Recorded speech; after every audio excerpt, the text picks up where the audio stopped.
कुकरमध्ये 2 चमचे तेल गरम करून घ्यायचं, त्याच्यामध्ये स्क्रीनवर दिसतात ते सगळे खडे मसाले टाकून घ्यायचे, चांगलं परतून घ्यायचं।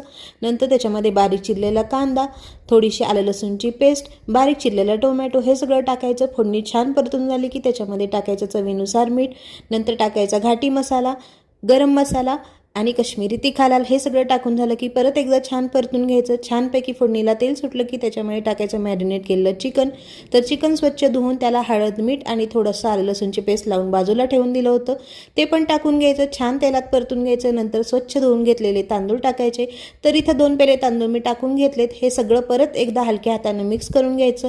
नंतर भरपूर सारी कोथिंबीर टाकायची आणि आवश्यकतेनुसार पाणी टाकून बारीक गॅसवर तुम्हाला 3 शिट्ट्या काढून घ्यायच्या आहेत। 3 शिट्ट्या काढून झाल्यानंतर कुकर थंड करून घ्यायचा। चवीला चमचमीत आणि खायला झणझणीत असा चिकनचा भात रेडी आहे।